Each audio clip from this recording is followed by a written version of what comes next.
आप सभी पत्रकार साथियों को मेरा नमस्कार। जैसे कि आप सभी जानते हैं, मेरे कंधों पर अखिल भारतीय महिला कांग्रेस की राष्ट्रीय अध्यक्ष के तौर पर जिम्मेदारियां हैं। देश के लगभग 28 राज्यों के दौरे एक नहीं, दो नहीं, तीनों बार, अनेकों बार कर चुकी हूं। अभी 10 दिन के दौरे करके मैं कल ही दिल्ली लौटी और खबरें जो देश भर से हमारे सामने, खासतौर से नाबालिग बेटियों के साथ जघन्य अपराध, कोई भी खबर पड़ेगा ये खबरें आपको हिलाकर रख देंगी। नाबालिग बेटियों के साथ भाजपा की डबल इंजन की सरकारों में जो कुछ भी हो रहा है वो बिल्कुल मैं कहूंगी देश के सामने आज रखने की मेरी जिम्मेदारी है, रख भी रही हूं। और ये साबित होता है कि देश में भाजपा की डबल इंजन की सरकारें हमारी बेटियों के लिए एक अभिशाप साबित हो रही हैं। मैं शुरू करती हूं मामला महाराष्ट्र से, जहां पर भाजपा की डबल इंजन की सरकार है। महिला है, सांसद है महाराष्ट्र से भाजपा की, केंद्रीय मंत्री भी हैं। इन्हीं की नाबालिग बेटी के साथ छेड़छाड़ का मामला हमारे सामने आया है। केंद्रीय मंत्री रक्षा खड़से की नाबालिग बेटी और दोस्तों के साथ छेड़खानी होती है। महिला मंत्री को, केंद्रीय मंत्री को खुद जाकर एफआईआर करानी पड़ रही है। और एफआईआर के बाद पता लगता है कि जिन्होंने इस अपराध को किया है वो कोई और ही नहीं, भाजपा के ही पूर्व पार्षद पीयूष मोरे, भाजपा के ही है ये लड़के।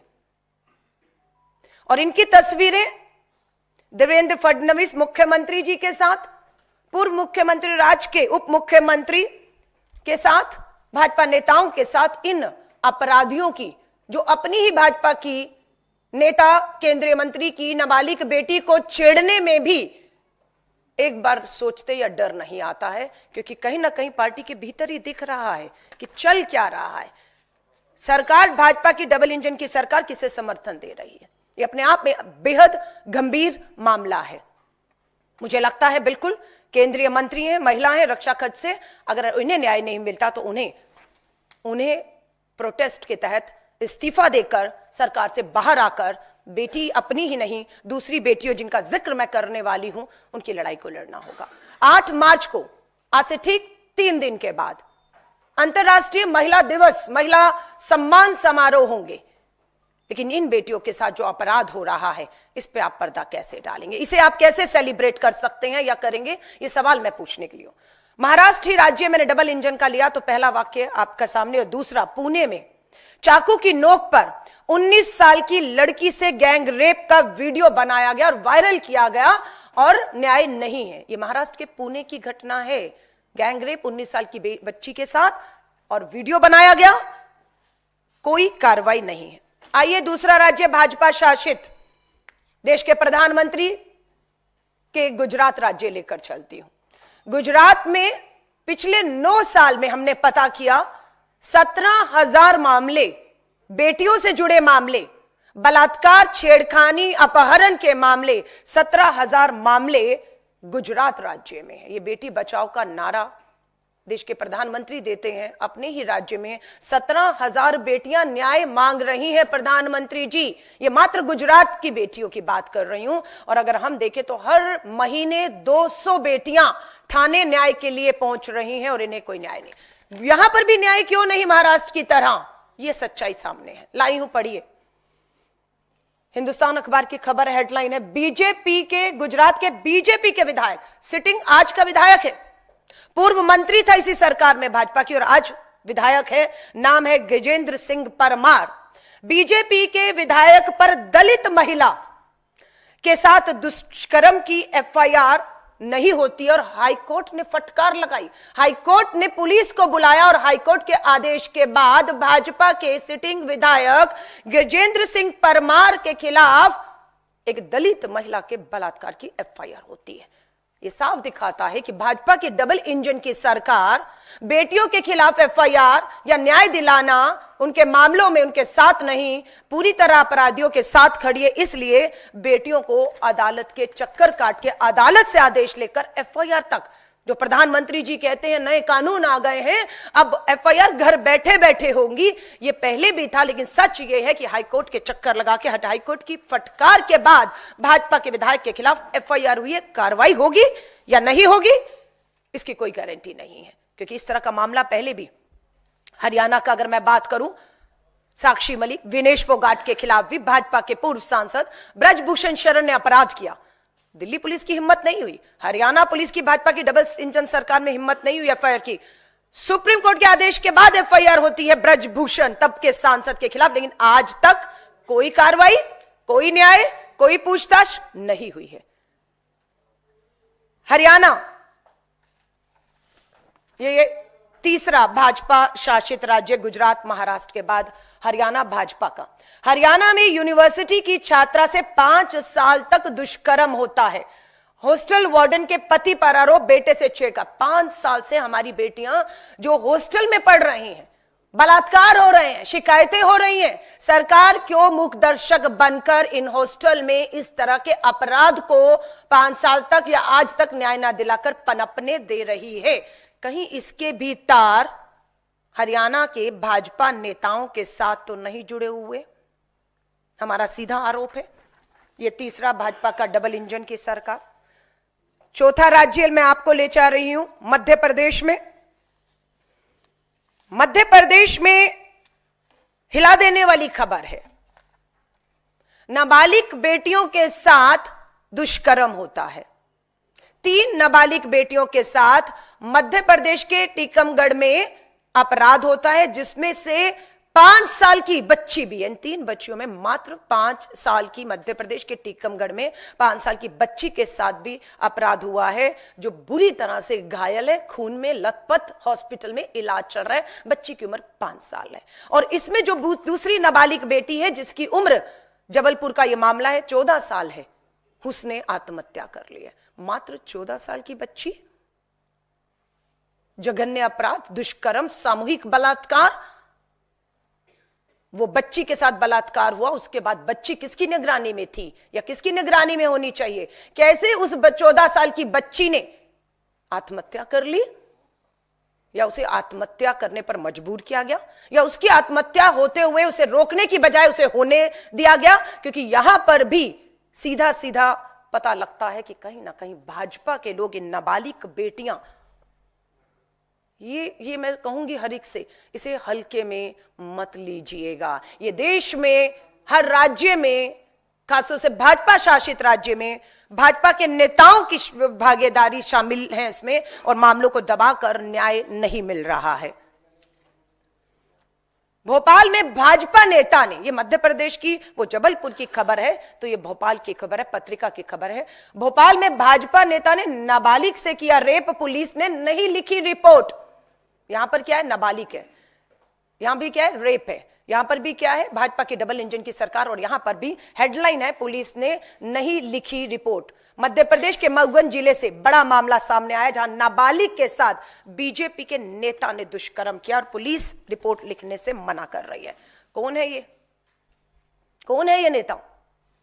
अखिल भारतीय विद्यार्थी परिषद के पूर्व संगठन मंत्री हैं मऊगंज से, जिसने दुष्कर्म किया है और कार्रवाई नहीं हो रही। अखबारों में फोटोएं हैं, तस्वीरें हैं, पत्रकारों ने इनकी जांच की तो पता लगा ये नाबालिग बेटियों का बलात्कार करने वाले कोई और नहीं, या तो ये भाजपा के सिटिंग महाराष्ट्र जो है आपके महाराष्ट्र में पूर्व पार्षद है, गुजरात में सिटिंग विधायक है, और यहां पर अखिल भारतीय विद्यार्थी परिषद का महामंत्री है, जिसने नाबालिग बेटी का बलात्कार। आप सब में एक ही चीज देखेंगे कि भाजपा की डबल इंजन की सरकार है, बेटियां नाबालिग हैं, दोषी भाजपा के बड़े नेता हैं, सरकार सत्ता का संरक्षण है, पुलिस एफआईआर नहीं कर रही, और बेटियों को न्याय के लिए अदालत जाना पड़ा, और अदालत की फटकार के बाद एफआईआर होती है। ये सब मामले पूरे के पूरे एक जैसे हैं, जिसे मुझे महसूस हुआ कि दिल्ली में अपना दौरा में जो खत्म करके आई कि सबसे पहले मुझे देश के सामने इन हकीकत को रखना है। टीकमगढ़ में नाबालिग रेप में हिरासत में बीजेपी नेता, आरोपियों को अपने होटल में दी थी जगह।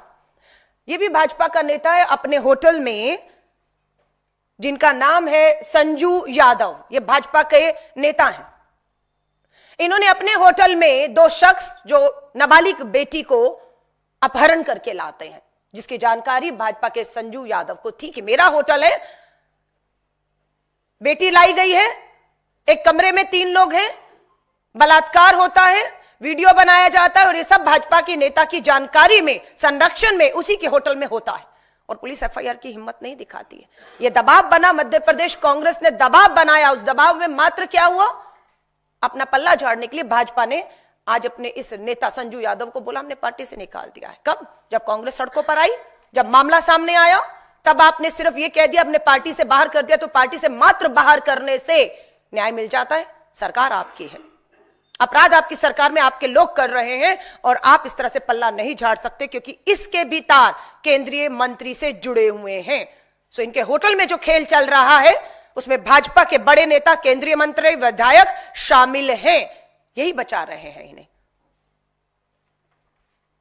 अंकिता भंडारी का मामला आपको याद होगा, उत्तराखंड का। भाजपा के नेता के रिजॉर्ट में उस बेटी को गलत काम के लिए उकसाया गया, उसने मना किया, विरोध किया और उसकी लाश मिलती है हम लोगों को। वो भी एक मामला है। ये 6 राज्यों के बाद उत्तराखंड 7वां वो भी राज्य जो मुझे याद आ रहा। ये मध्य प्रदेश का जबलपुर, भोपाल, टीकमगढ़, यहां के भाजपा नेताओं के।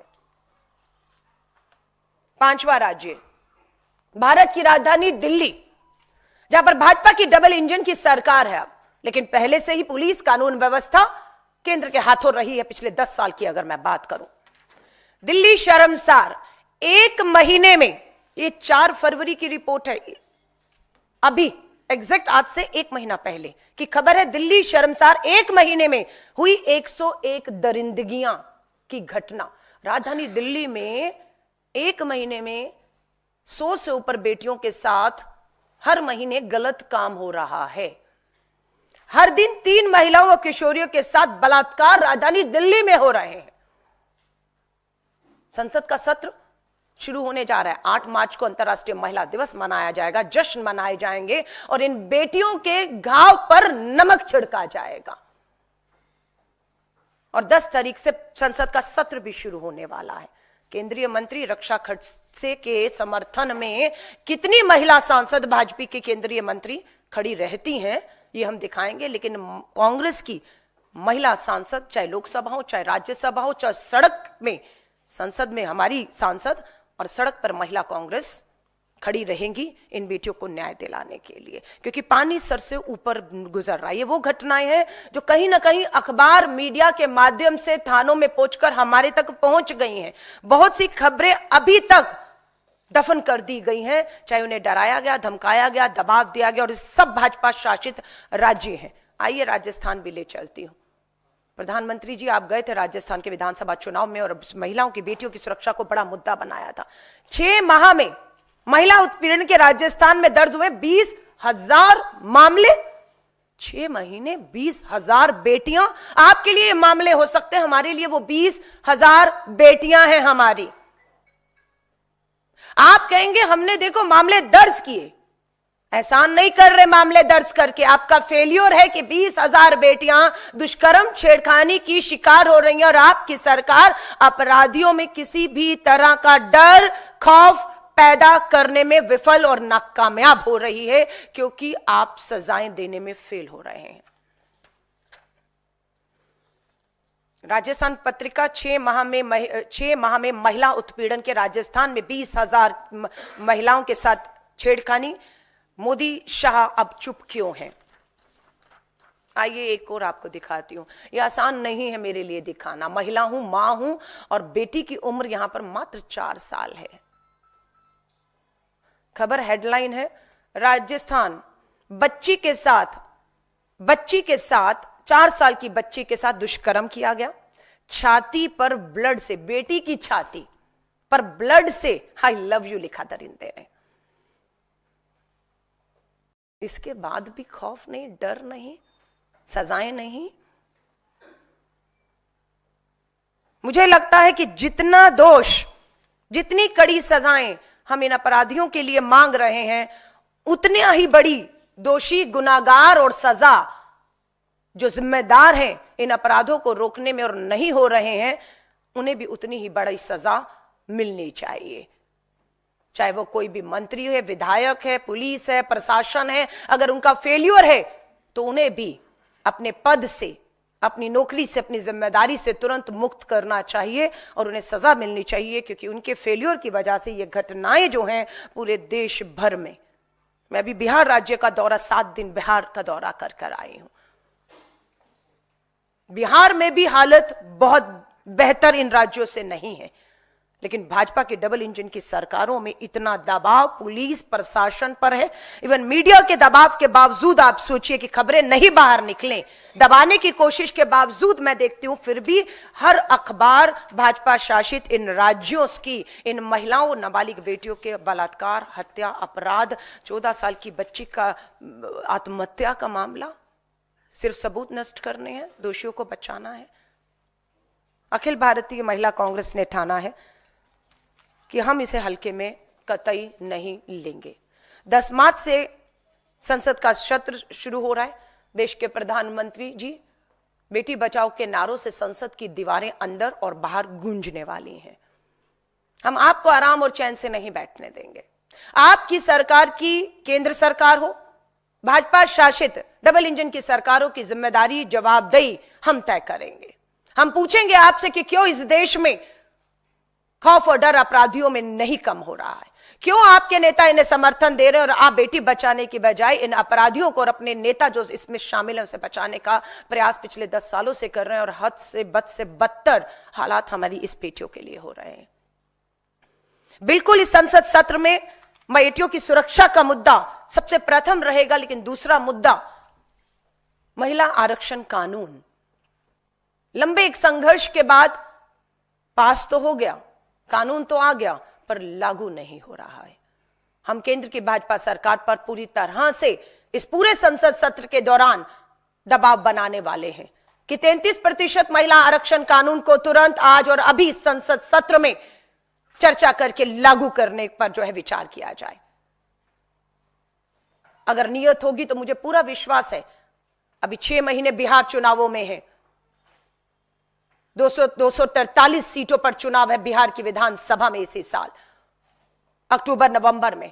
अगर नियत होगी तो आरक्षण जो पास है वो लागू भी होगा, और बिहार पहला ऐसा राज्य हो सकता है जहां पर महिला आरक्षण के तहत विधानसभा चुनाव भी हो। लेकिन सरकार की पूरी कोई नियत नहीं लग रही, और मुझे लगता है कि जब देश की विधानसभाओं में, देश की लोकसभा में इस आरक्षण के लागू होने के बाद हमारी आधी आबादी जब सदन में पहुंच जाएगी, तब इन्हें भी ये जो आधी आबादी को न्याय नहीं मिल रहा है, मुझे पूरा भरोसा है जब ये आधी आबादी सदन में पहुंचेगी तो इस आधी आबादी को खासतौर से जिसमें हमारी नाबालिग बेटियां 4 और 5 साल की, 14 साल की शामिल हैं, उन्हें न्याय तब मिल पाएगा। क्योंकि सच तो यह कि अब न्याय नहीं मिल पा रहा है, क्योंकि महिलाओं की भागीदारी विधानसभा और लोकसभाओं में ना के बराबर है, और जो आवाजें हैं वो सुनाई नहीं दे रही हैं, वो नाकाफी है। इसलिए इन दोनों चीजों को लेकर महिला सुरक्षा प्रथम पर रहेगा, और आरक्षण को लेकर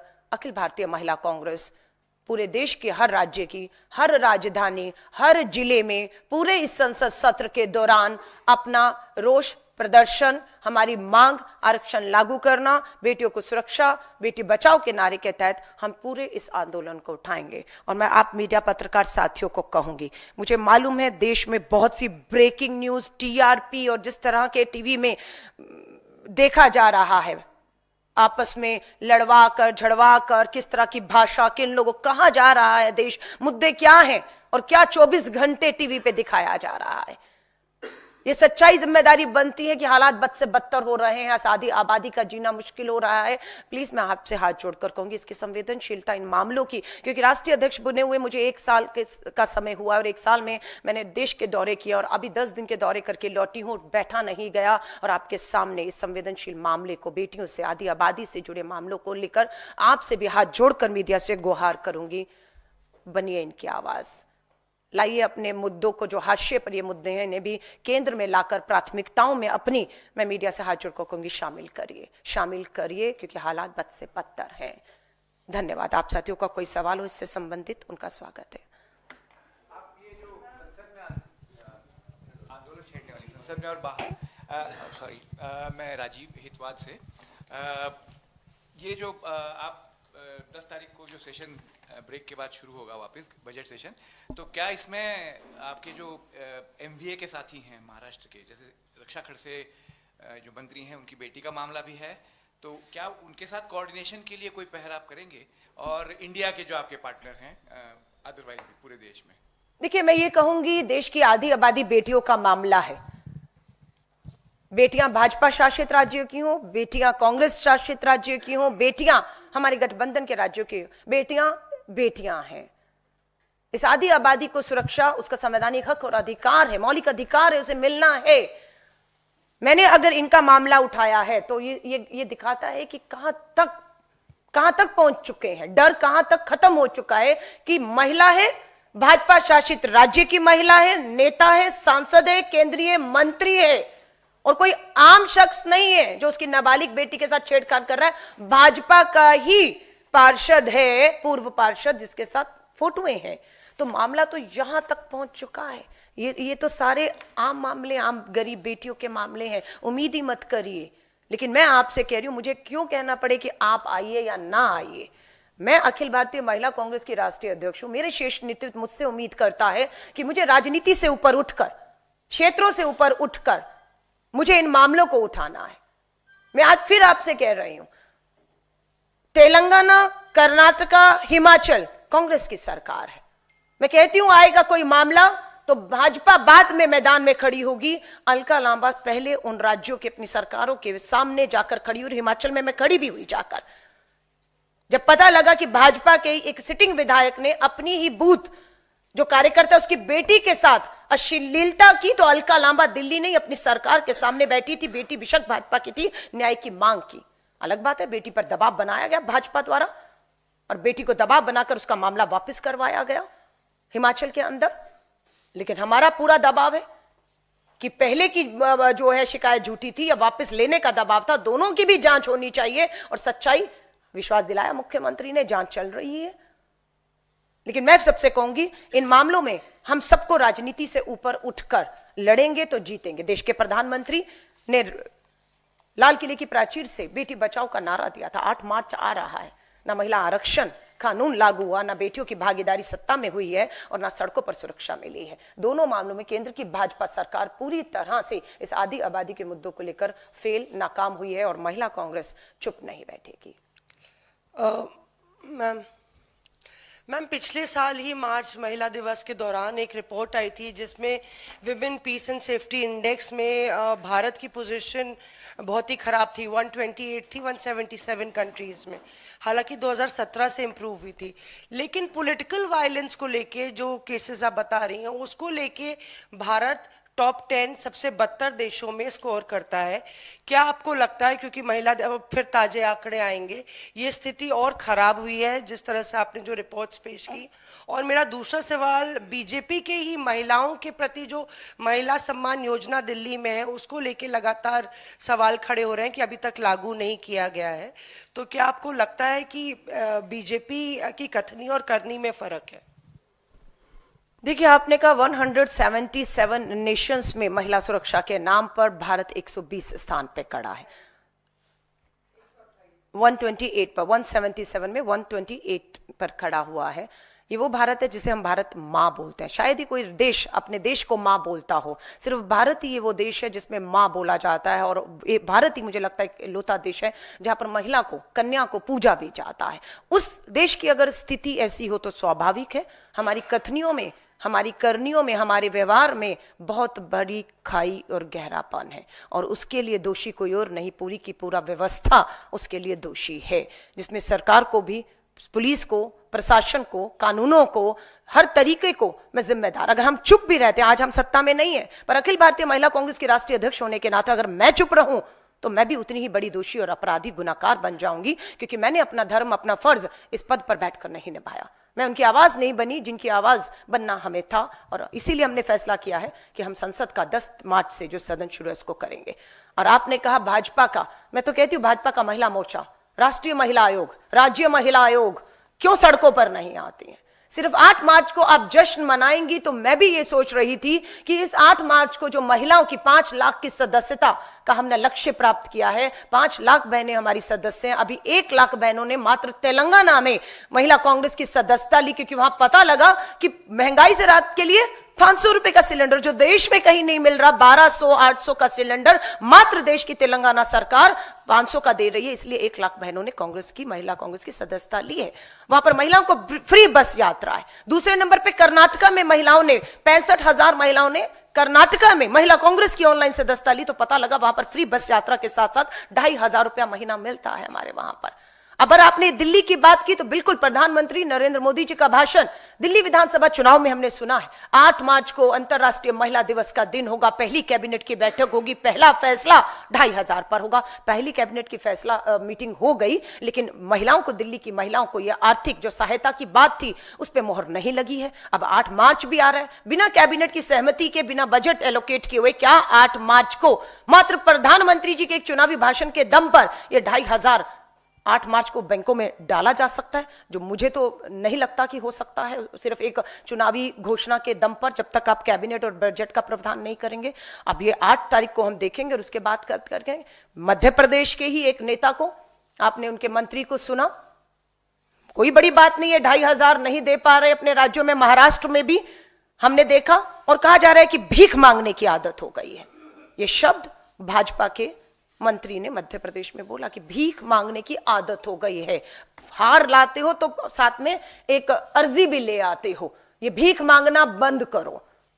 हाँ, वोटों की भीख मांगते हैं, तब समझ नहीं आता कि आप झूठ बोलकर उन्हें गारंटियों का लालच देकर फंसा रहे हैं और बाद में आप इस तरह से करेंगे। मैंने महाराष्ट्र की पूरी रिपोर्ट को पढ़ा है। लाडकी बहना योजना में महाराष्ट्र में जो पैसा देना था वो चुनाव में से पहले कैबिनेट मीटिंग में फैसला किया गया, हम देंगे, और चुनाव आ रहे थे, 2 महीने की किश्त चुनाव से पहले दे दी गई। लेकिन चुनाव के परिणाम आने के बाद 3 महीने से बहनों को 1,500 रुपए की किश्त महाराष्ट्र में नहीं दी जा रही। मैंने वहां पर भी महिलाओं से बात की तो यहां तक पता लगा, अरे आप किश्त की तो बात छोड़ दीजिए, हमें डराया और धमकाया जा रहा है। हमें यह कहा जा रहा है कि आपकी जांच हो रही है, आपने गलत पैसा तो नहीं ले लिया। अरे आपने चुनाव से पहले एप्लीकेशंस दी, लोगों ने, महिलाओं ने एप्लीकेशन भर दी, आपने खाते में बिना एप्लीकेशन जांच के पैसा डाल दिया, आज उन पे कार्रवाई हो रही है कि पैसा लौटाइए। देने की बजाय महाराष्ट्र की सरकार भाजपा की कह रही है पैसा लौटाइए, नहीं तो आपके ऊपर कानूनी कार्रवाई होगी। महिलाएं डरी हुई हैं, उनको पहले नहीं बताया गया महाराष्ट्र सरकार ने। मेरी बहनों से लगातार बात हो रही है, मैं महाराष्ट्र भी जाने वाली हूं, उन सभी करोड़ों बहनों से मिलने वाली हूं। पहले नहीं बताया गया था जब फॉर्म भराया गया कि आपकी सालाना इनकम 2 लाख से ऊपर हुई तो नहीं मिलेगा, नहीं बताया गया। महिलाओं ने भर दिया, आपने बिना जांच के उनकी एप्लीकेशन स्वीकार भी की, पैसा भी आप ही ने डाला। ये नहीं कहा गया था कि आपके पास 4 व्हीलर जो है वो होगा तो आपको नहीं मिलेगा। सेकेंड हैंड गाड़ी 60-70 हजार रुपए की मारुति किसी ने खरीदी हुई है, 4 व्हीलर है उसके पास, उस महिला ने भी भर दिया है। अब उसमें कि पुरानी कोई योजना का लाभ तो नहीं ले रहे सरकारी, अब उसने कहा मेरे घर तो राशन आ रहा है। अब ये सरकारी योजना में है या नहीं है? अब इसके साथ में वो 1,500 अप्लाई कर दिया मेरा, अब वो डरी हुई है, उसको बताने वाला कोई नहीं। सो ये जो खेल चल रहा है कि पहले वोट से पहले अब लाडकी बहना, महिला, बेटी सब पर बात करेंगे, और चुनाव वोट जीतने के बाद आप उन महिलाओं को डराएंगे, धमकाएंगे, पैसा वापस ना देने पर कानूनी कार्रवाई करेंगे। ये महाराष्ट्र में हो रहा है, और हाँ, महिला कांग्रेस इसे छोड़ेगी नहीं। उसके लिए अलका लांबा, महिला कांग्रेस राष्ट्रीय अध्यक्ष, कांग्रेस को, मेरी महिला कांग्रेस की 5 लाख देश में सदस्यों को कोई भी कीमत चुकानी होगी, हम उस कीमत को चुकाने के लिए तैयार हैं। लेकिन इस लड़ाई को हम सदन से लेकर सड़क तक पूरी ताकत, पूरी मजबूती के साथ, बिना रुके, बिना डरे, आपकी जेल की सलाखों के पीछे भी मत डालिए मुकदमे।